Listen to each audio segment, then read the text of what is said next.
yemwe abari mu nzira ya Yesu nimusinzire kuko mumaze gusinzira satani yo batimiza yemwe abari mu nzira. Haleluya, Yesu nashimwe cyane. Ndabaramukije bene data ubwoko bw'Imana mu izina rya Yesu Kristo yadupfiriye ku musaraba.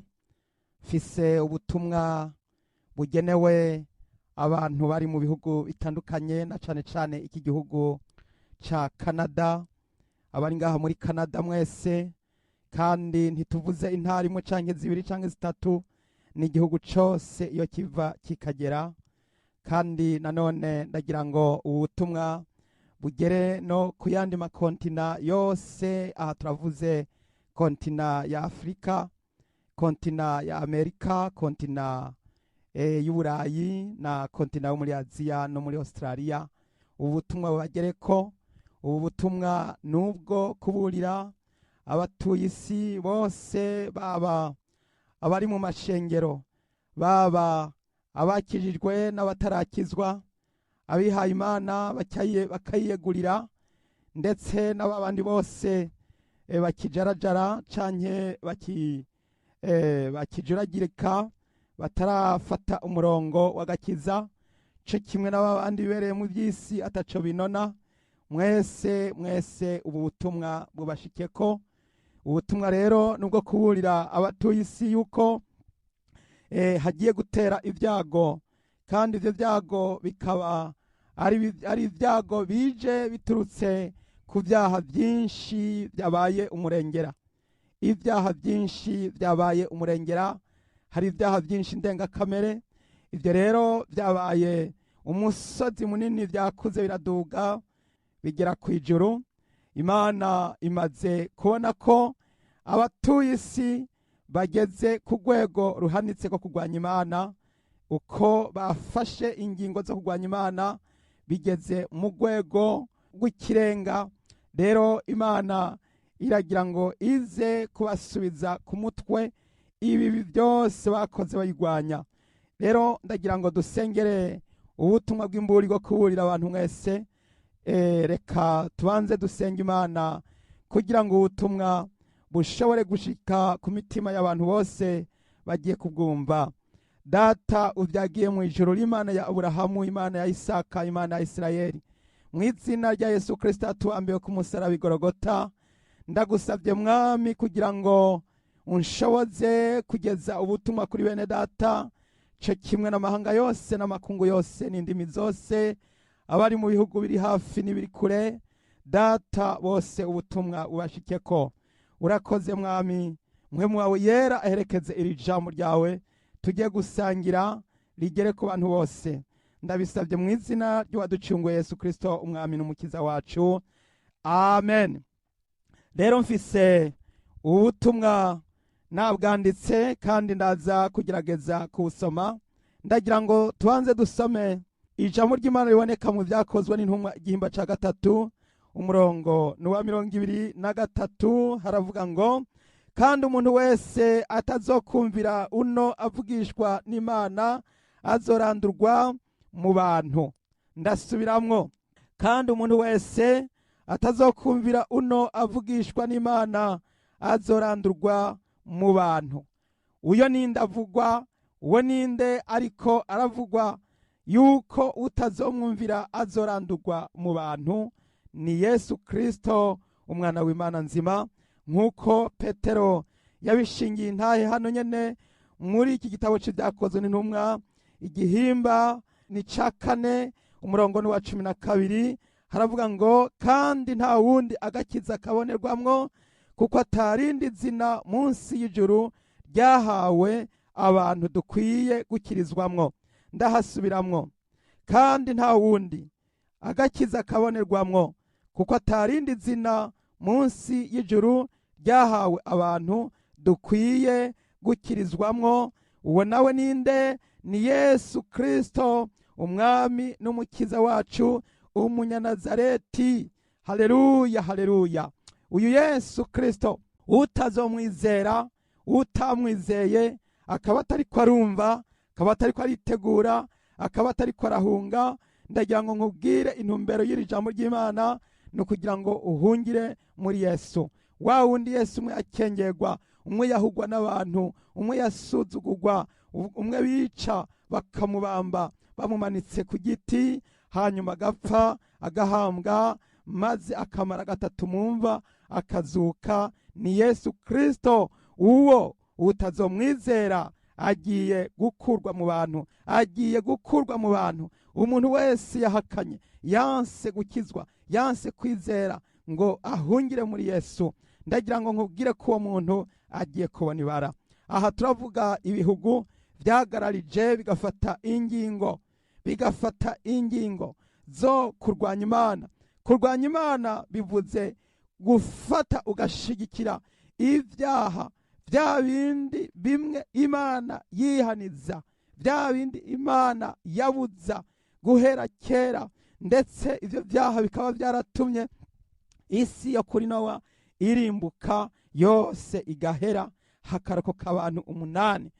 Bya vyaha byatumye abo Sodomu n'Igomora bose, ibisagara byose by'Isodomu n'Igomora byararimbutse, maze hakarokoka urugo rumwe gusa, ndetse nago nyene umwe agize arataratara ngo agerageze guhunga, ahinduka inkingi y'umunyu, uwo nawe si wundi ni Mukaroti. Rero mwene data, ubutumwa tega amatwi wumve, ndagira ngo nje ndabasomera, mutega amatwi mwumve ngiye gusoma, maze umuntu wese ari bukogwe ko ku mutima ahite afata umwanzuro wo guhungira muri Yesu Kristo. Ngomba rero tubanze dusome ivyo nahawe kugira ngo ndabishikirize, cyane cyane guhera hano muri Canada, guhera mu province yose agize iki gihugu, guhera no mu bandi bose ibihugu by'aba ahantu hose hari abarundi bavuga ururimi rw'ikirundi, ndetse abashoboye gusobanura muze mugerageze kugeza ku bantu bose ubutumwa, nubwo kuburira abatuye isi. Ijwi ry'Uhoraho ryamvyuye mu gitondo rirambarira riti, itegure guhunga kandi uburire n'abo muri kumwe bose, abazokumva Imburi bose bazokiza amagara yabo, ariko abazogamika bose bagiye kurimbuka. Kuko iki gihugu, aha turavuga iki gihugu cyo muri Canada, kuko iki gihugu cyarangararije iyo bava bakagera, bose bahurije hamwe gukora iby'ubuhemu. None ngiye guteza ibyago iki gihugu cyose, kandi ababa ku isi bose bitegure, kuko hagiye kuza ibyago bibaze ko giturumbuka, kuko batigeze bamenya ibihe barimwo, ahubwo bagashishikara kwikorera ibyabo nk'aho umenga iyi si izohoraho. Mwene data, ubwo butumwa ngitangura kubwumva nabwiwe kugira ngo mburire abatuye hano muri iki gihugu ca Canada ukuntu bashigikiye ubutinganyi ku mugaragaro, amadini agashingira ku mugaragaro, bagashingira abagore, bagashingira abagabo. Barangije ivyo baca basuka abaturage, babasukamwo urumogi, barashinga amabare y'urumogi, barashinga amamagaze y'urumogi, amadarapo arahungabana y'urumogi, barashinga amadarapo y'abatinganyi, amadarapo arahungabana, barashinga ivyo kwiyahura ku mugaragaro. Ugasanga umuntu arisabiye ati, jewe ndagira ngo mumpe ikinini cyo kugira ngo nipfire nigire. Ivyo rero birashingwa mu n'amashinga amateka, birasinywa mu bushikiranganji mu gihugu, eka barabisinyira ukwiyahura. Ivyo byose barabishinga, barabishigikira ku mugaragaro. Bashigikiye urumogi, kandi babona iyi si irimwe irahera, kandi urwaruka none rukaba rugiye gusigara bameze nk'abatakigira ubwenge, bameze nk'abasazi, bigiye gucika ibibazo bikomeye cyane. Harabuze gica, harabuze gihanura. Ndibuka hari igihe nigeze gushaka kugira ngo ndabiganire n'umuntu, ndabimubwira, ndamubwira nti urumogi ni icaha ndengakamere, urumogi ruratuma abantu benshi baca bazimira ubwenge. Ariko aravuga ati vyo byaramaze gushingwa na leta, ati wowe nta ruhusha ubifisemwo byo kubivugako. Aho rero hasigayeho Imana. Nico gituma Imana igira ngo yihagurukire ize kugira ngo isubirize mu nkoko, guhera ku bakuru guhera ku batoya. Ndagira ngo hahanyene tukiri hano nongere kuburira no kubwira abakuru b'amadini yose aho muri hose kugira ngo mufate ingingo yo guhunga, muhungire muri Yesu, kuko nimba mwaravuze cyane mukaba mwarabifuririye ko, mukaba mwaremeranije n'urupfu, mukemeranya n'ukuzimu, ayo masezerano abayasezeranye bose basezeranye na kuzimu, basezeranye n'urupfu. Ariko abakristo, abakozi b'Imana, mugerageze mwumve Imburi, muhunge vuba, mukore vuba, muhungire muri Yesu. Baba abari muri iki gihugu ca Canada, baba abumva ururimi rw'ikirundi bari mu yandi makontina yose atandukanye. Aha turavuga umugabane wa Afrika, harimo n'u Burundi, u Rwanda, Tanzania, Kenya, Uganda, muri Congo na za Malawi n'ibindi bihugu byose.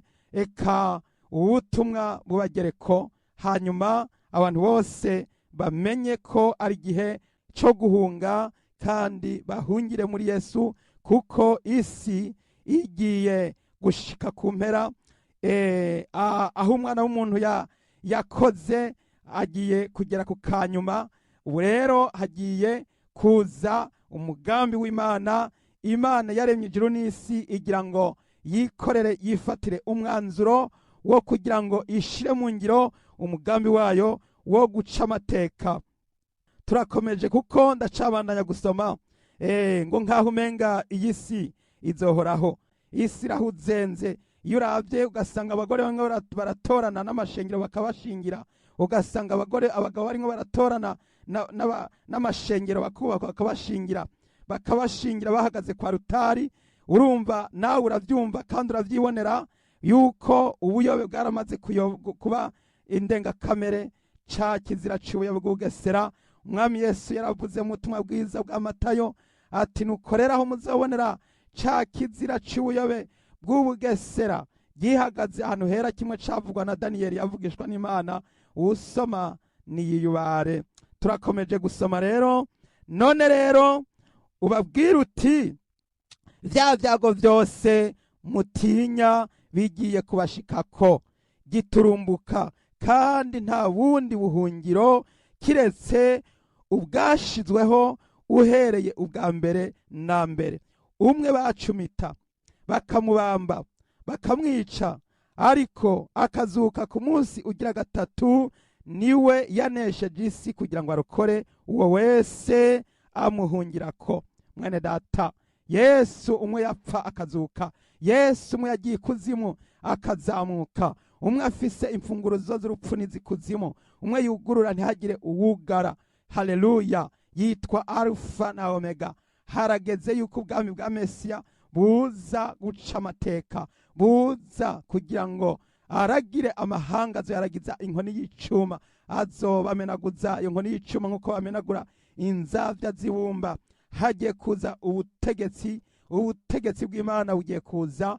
Ndagira ngo mbwire babandi bose bigize agakomeye n'agahambaye, babandi bavuga ari kijana, agendera ubwibone, ndetse ugasanga baramaze kwigira agakomeye.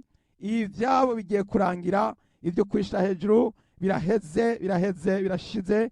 Ubu haraje Imana yikorere, yivugire, yipangire gahunda, maze iba ariyo iyobora ikontorora. Nico gituma rero abipfuza guhungira muri Yesu bahunge, kuko umujinya w'Uwiteka ugiye kuza, ugiye gusukwa ku bantu batuye isi yose. Ahantu hose hari abantu bose. Umwami Yesu yaravuze ati aho umuvyimburi hose niho ibinyakabaka bizokoranira. Hariho abariko baritegura guhunga, bamwe baramaze kubishira mu ngiro, baramaze gupanga guhunga, bamwe bagashaka kuvuga ngo bazohungira ku kwezi, baramaze gupanga nyene bazoduga mu kwezi, muri Marsi no mu yandi masi, barimo bararonka amasi hariya hejuru yo bigwa. Ariko Yesu azohera hariya kubura, no kuvuga ngo n'ivy'inkomezi byo mu majuru bizonyiganyizwa, kugira ngo ibidashobora kunyiganyizwa bigumeho. Ivyo navyo na abana b'Imana gusa kuko umwami Yesu ijambo ry'Imana riravuga ngo abari mu mugabane wo kuzuka kwa mbere barahiriwe, urupfu rwa kabiri ntirugira ububasha kuba bameze batyo. Ba bandi bazoba bafatanije na Kristo kuganza imyaka 1000 mu gihe cy'uko bazutse muri wa mugabane wo kuzuka kwa mbere. Ba bandi nabo baduze mu gihe cy'ishengero, ishengero rigiye kuduzwa, hagiye kuduzwa ishengero, hanyuma rero n'abapfuye bazuke, maze abo nibo bagiye gufatikanya na Kristo kuganza imyaka 1000. Ubwami bw'Imana rero ntibunyiganyizwa, ubwami bw'Imana bugiye kuza ntibunyiganyizwa, ariko ayo masi bahungiyemwo agiye kunyiganyizwa, ayo masi bahungiyemwo agiye guhungabanywa, agiye kunyiganyizwa. Ibiriyo byose maze bihigwe, maze byose bifatwe, hanyuma bicirwe urubanza.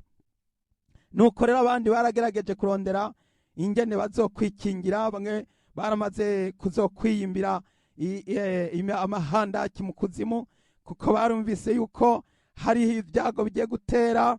Ivyo rero baramaze kwipanga, abandi baramaze kubaka amazu mu mazi, abandi mu kuzimu, abandi baramaze gupanga umugambi wo kwikingiza, kuzogerageza kugira ngo bacike nk'ibiro nk'amarobo canke bakore biyambike ibintu bizobaha imbaraga.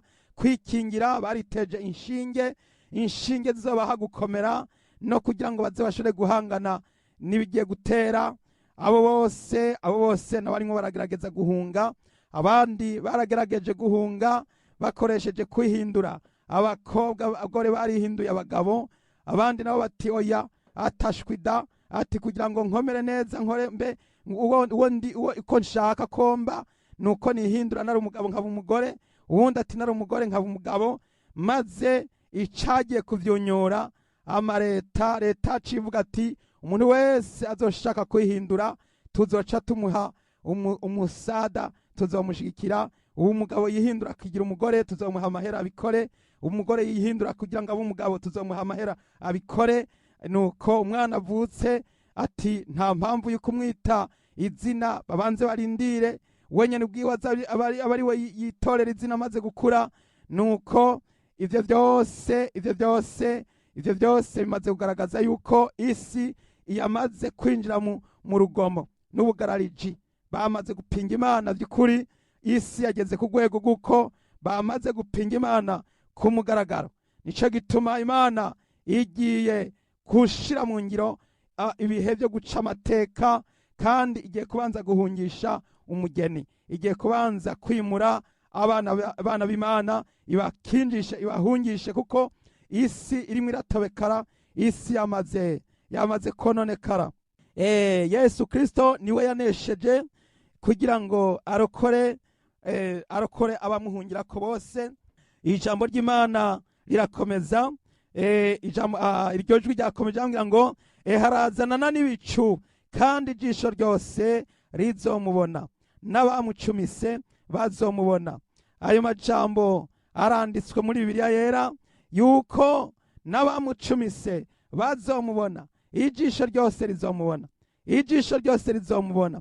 Mwene data namwe bamucumita bazomubona. Erega abamucumita si babandi gusa bamuzibura, urazi ko yazibuwe n'umusoda w'umunyaroma, ariko noneho abamucumita ni bandi uyu munsi? Ni babandi bose bariko barakora ibyaha ibigira nkana, babatinganye, n'abanywa urumogi, n'ababicanye, namwe bakoroza inda, na bamwe bariko baraharura imbyaro ngo reka nzovyare kamwe canke tubiri, ahasiga agaca yizibira, agaca yiyugaza.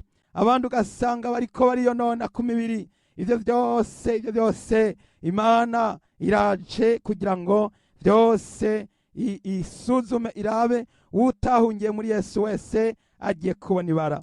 Igitabo cy'Ibyahishuriwe Yohana igihimba ca mbere umurongo w'indwi haravuga ngo harazanana n'ibicu, kandi ijisho ryose rizomwibonera, n'abamucumise bazomubona, kandi amoko yose yo mu isi azoborogeshwa nawe. Niko biri, amen.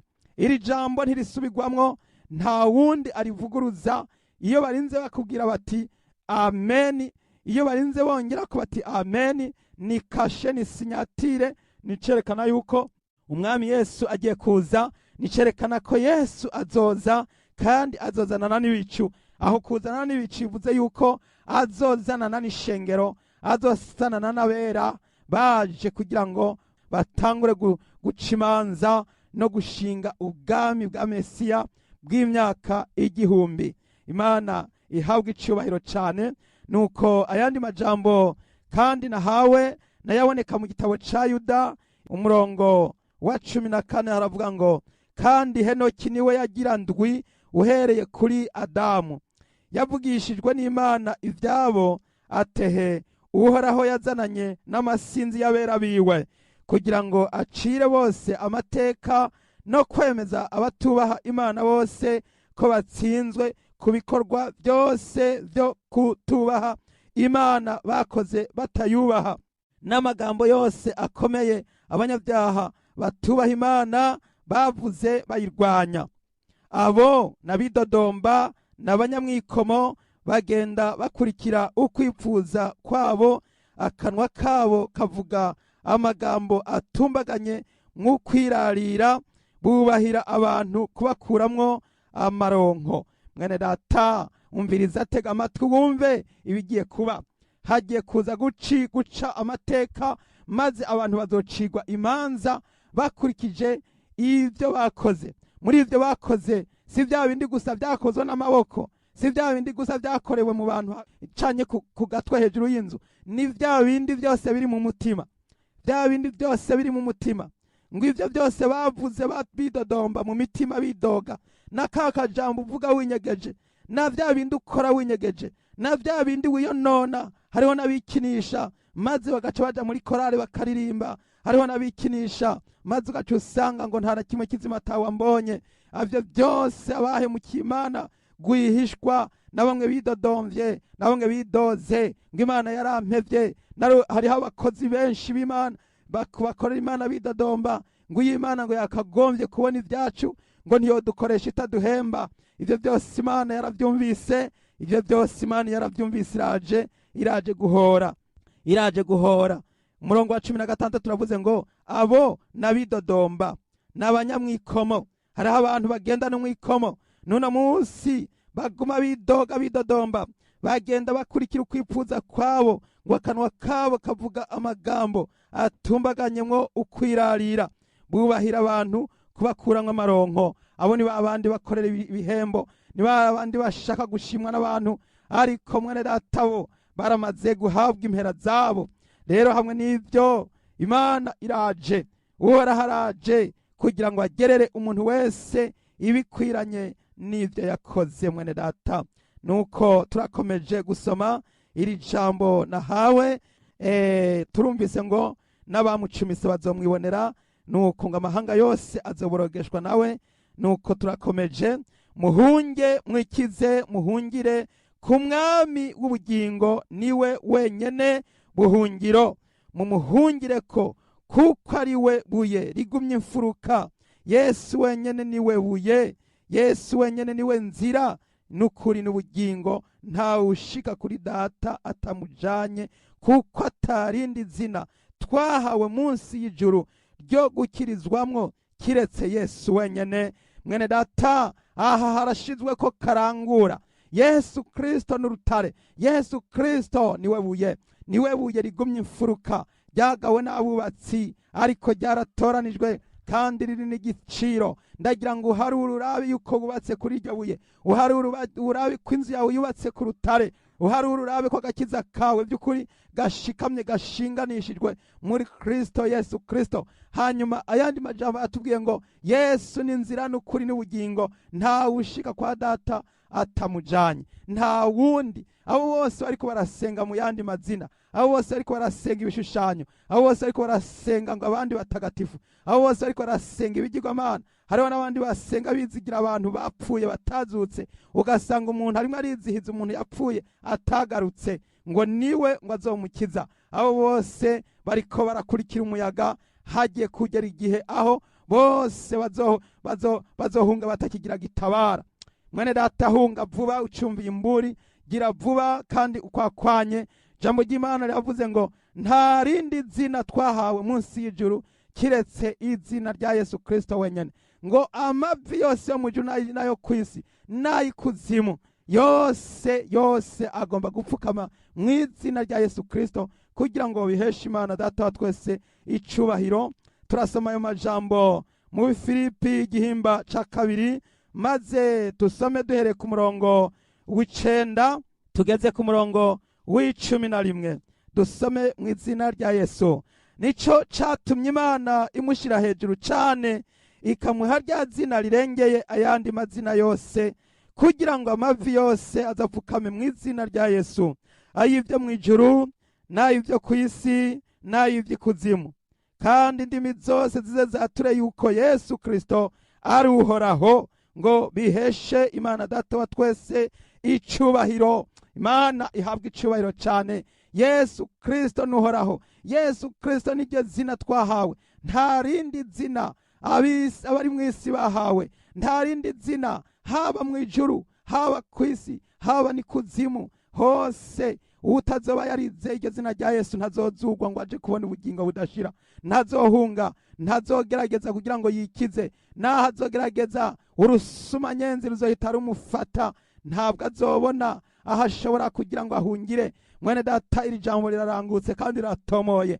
Twatanguriye ku majambo avuga ngo utazokwizera uwavugishwa n'Imana ngo azorandurwa. Umuntu wese atazogaragara ko yizeye Yesu ntabwo azoba agiharurwa mu biremwa by'Imana yaremye, azosigara ari bihimbagu yahimbaguwe. Nimuze duhungire muri uyu Yesu, nimuze duhungire muri uyu Yesu. Nta rindi zina. N'abamarayika bizeye Yesu kuko nta handi habonegwa ubundi buhungira, kuko n'ivy'inkomezi byo mu majuru bigiye kunyiganyiga, n'ayo masatelite mwumva n'ayo maplanete mwumva byose bigiye guhungagurika, bigiye gucunjubuka. N'abo bose biteje ibyo bishinge bavuga ngo byarabakomeje bizobakomeza, n'abandi bose bariko baragerageza gukoresha ubukonikoni n'ubumaji ngo bagerageze kuzohunga Imana. Nta uhunga Imana, ntihungwa. Imana iri hose, Imana ibona byose, Imana iri hejuru y'ikintu cyose kiboneshwa amaso n'ikitaboneshwa amaso, byose Imana iri hejuru yavyo, iri hejuru ya byose. Nuko rero hano ngo nta rindi zina, ntabwo ari amazina y'abanyacubahiro, ntabwo ari amazina y'abatagatifu, ntabwo ari amazina y'abakuru b'amadini, babandi bitwa bahambaye, amazina y'icubahiro, abo sibo na gatoya. Amazina yabo bazogumana ayabo mazina, ariko ntawe uzoshobora kugutabara wa munsi wumvise ngo harageze. Rero mwene data, hunga vuba mwene data, hunga, haguruka, maze ufate inzira yo guhungira muri Yesu. Yesu yatubwiye ngo ni jewe nzira n'ukuri n'ubugingo, ntawe ushika kwa data ntamujanye. Nimuhungire muri Yesu, kuko ubuhoho si bya bindi byo kurira indege uhungira mu kindi gihugu. Ubuhoho si bya bindi byo gufata ipikipiki canke imoto canke ivatire, canke ugasanga uwundi ati reka jewe ndi mpaye amaguru reka mpunge, ugaca uhungira ku mupaka mu gihugu kibanyi. Ubuhoho si bya bindi. Uru ruhungo no guhungira muri Yesu. Naho woba wibereye ahuri, hamagara Yesu aze agutabare, maze agukiza ibi vyago bigiye gutera. Hagiye gutera umujinya ugiye gutera uburakari bw'urubanza rw'imperuka y'amateka, agiye gutangura gushirwa mu ngiro. Rero mwene data, tega amatwi wumve ici jambo ry'Imana ririko riravuga. Ndakomeje gusoma hano uko navyanditse. Iryo jwi ryakomeje rirangira riti, haguruka ugende ugira abantu bagende bashake ubuhungiro nimba bafise iyo bahungira, bagende bahunge vuba butarabiranirako, kuko eheraba ivyago biraje byihuse, kandi bizananye n'ibihano no guhora kw'Imana. Igihe kirashitse kugira ngo umuntu wese ahemberwe ico yakoze, ari kibi ari ciza. Bahunge. Iryo jwi ryakomeje rirambwira ngo bahunge bikize, kuko harabagiye gufatwa mpiri abiyumvira yuko bafise ubundi buhungiro, urusumanyenzi ruzobafata. Nimwikize yemwe abiki gihe kigoramye, muhungire kuri Yesu, muhungire kuri Yesu Kristo ari we buye rifise ubugingo, nubwo ryagawe n'abubatsi ariko niryo ryatoranijwe, nta rindi, haleluya, nta rindi, kuko ahandi hose n'umusenyi, ariko Yesu we n'urutare rutanyiganyiga. Imana ihabwa icubahiro, haleluya. Yesu n'urutare, Yesu n'urutare rutanyiganyiga. Yesu agereranywa na ryabuye ryasitugwa, ridasituwe n'amaboko y'abantu, ryarasituwe maze riva mu ijuru riraza rikubita kuri ca gishushanyo Nebukadineze yarose, ca gishushanyo, maze iryo buye riraza ridasituwe n'amaboko y'umwana w'umuntu, rimena bya birenge bivanze mu ivyuma n'ibumba, nk'uko ab'iki gihe bariko barivanga ivyuma n'ibumba, abantu bariko barivanga. Hagiye kuza n'ibindi bintu bikomeye, aho usanga abantu bariko barivanga n'ivyuma, bamwe bazokwivanga n'ivyuma muri izo nshinge barimo bariteza, abandi bazokwivanga n'ivyuma mu mamikorochipu bazokwiteza, abandi bazokwivanga n'ivyuma mu kugira ngo bahe ikibanza abadayimoni bagiye kuza ku mugaragaro, bagiye kuza kugira ngo bivange mu bantu, bamwe baza baramaze gushika mu bantu. Ivyo byose bigiye kuba uruvangi,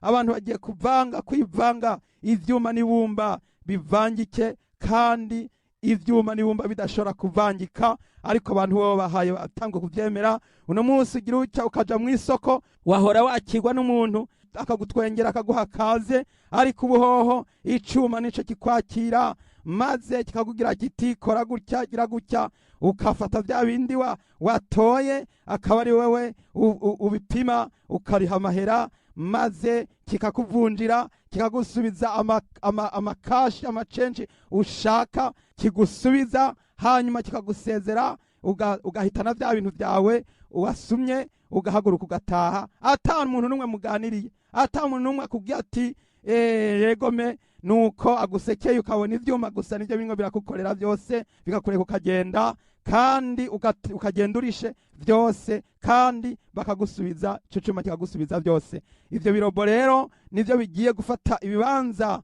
mu bice bitandukanye. Ivyo rero biriko biratuma umuco wa kimuntu uzimira, utakara, inyoko muntu irimo iragenda igabanuka akanovera.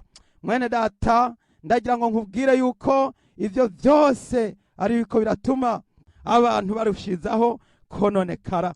Yesu rero niwe wenyene rutare rutanyiganyiga, niwe wenyene wo guhungirako. Nimuze duhungire muri Yesu, nimuze duhungire muri Yesu, nimuze duhunge vuba. Nabwiye ngo ndababwire muze duhunge, nimubwirane, buri muntu wese yumvise ubutumwa abugeze ku bandi, abusemerera bivuge, mubwira abantu icimana ikiravuga, iragomba ngo abantu bose bafate bahereko bahunge.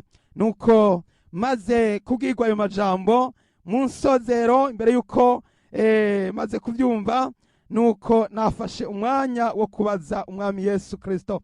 Ndamubaza nti none ga mwami Yesu, ninaheza kuvuga ubutumwa nca nkora iki? Umwami aranyishura ati nta nguvu zawe canke inkomezi zawe canke ubwenge bwawe bigishobora kugira ico vyokumarira, kandi ababa kw'isi bose nuko nyene, nabo nyene ntaco bagishoboye kugira ngo bokoresha za nguvu zabo. Bamwe bakoresha ivyogajuru, bamwe bakoresha indege, bamwe bakoresha imiduga, abakoresha amahera, abakoresha ubutunzi, bya bindi byose abibaza yuko bizoshobora kuba ari byo bikirisha, ngo bazokizwa n'ubutunzi bwabo, ngo bazokizwa n'ubwenge bwabo, ngo bazokizwa n'ubuhambazi n'ubukuru bwabo, ndetse n'ibindi bihinda biteye ubwoba bakoze. Ivyo byose nabwo ngo ntaco bikimaze, ntaco bikimaze. Ngo kuko ubu hagiye gukora, uko nabwiwe nuko, ngo kuko hagiye gukora imbaraga canke ubushobozi bw'umuremyi bwo gukiza no kurokora abamuhungirako bonyene, abamuhungirako bonyene. Yewe muntu uri kurahungira ku Mana, yewe muntu uri kurahungira kuri Yesu, ni wewe ugiye kurokoka, ni wewe ugiye gukira gusa, ni wewe ugiye gukira gusa. Rero nta kindi ugomba kugira ngo ushake kuvuga ngo uwokoresha ubuhinga bwo gutangura gutekera utwawe, guhunga bamwe bo kwiyumvira ngo reka duhungire ku mugabane runaka, mu gihugu runaka, mu karere runaka. Ibyo byose byamaze gushika ku mwisho.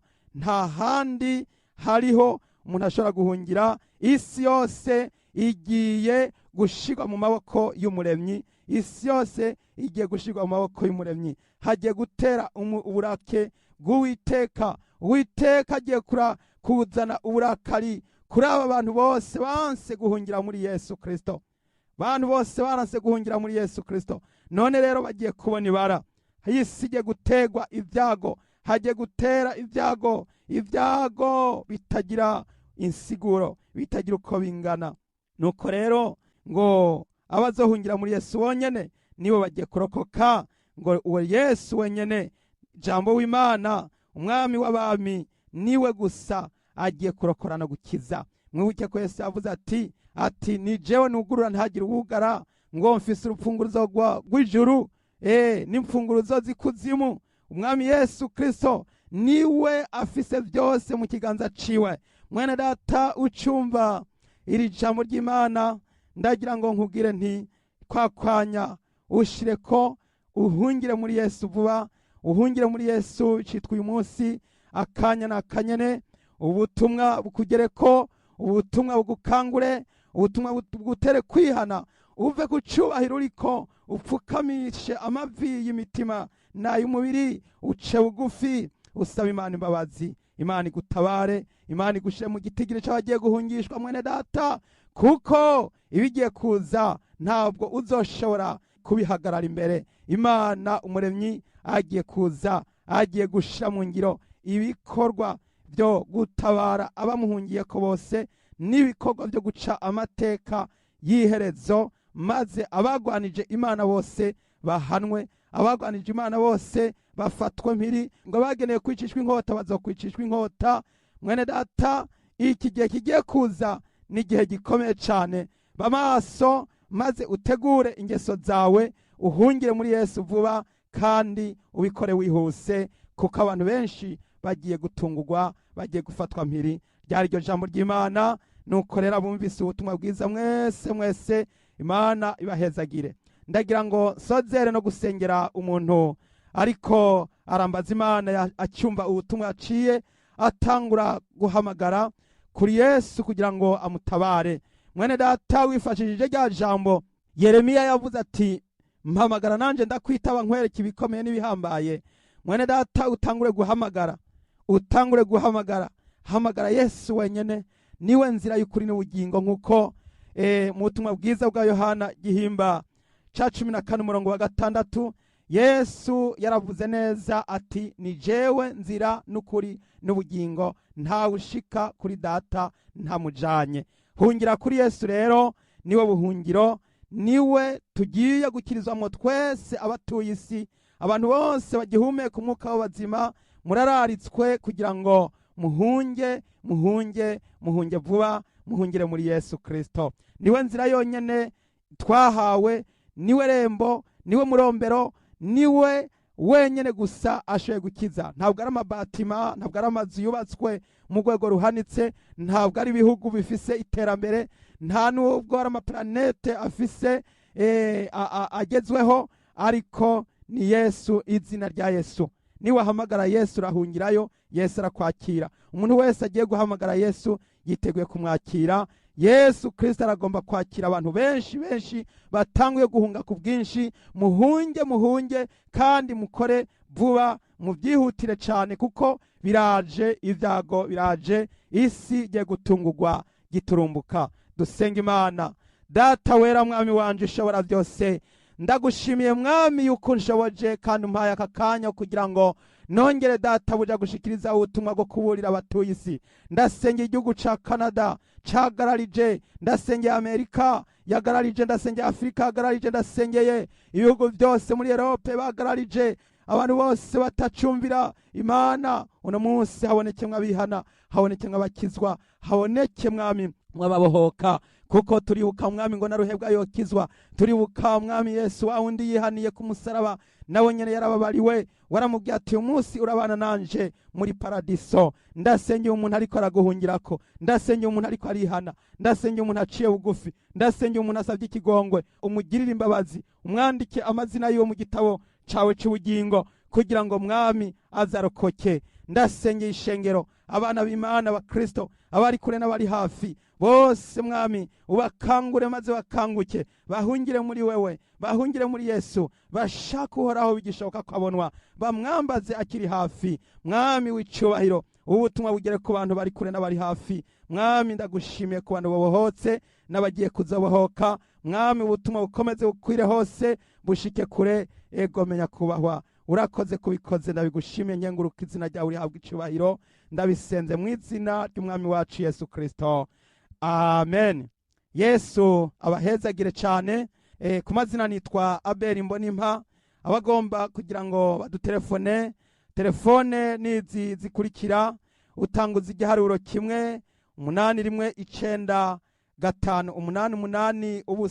1-895-888-77. Imana ibahezagire, Yesu abagirire neza. Haleluya, amen. Ikangure bagenzi, ikangure bagenzi, ikangure bagenzi, umwami Yesu ari ku rugi. Ikangure bagenzi, ikangure bagenzi, ikangure bagenzi.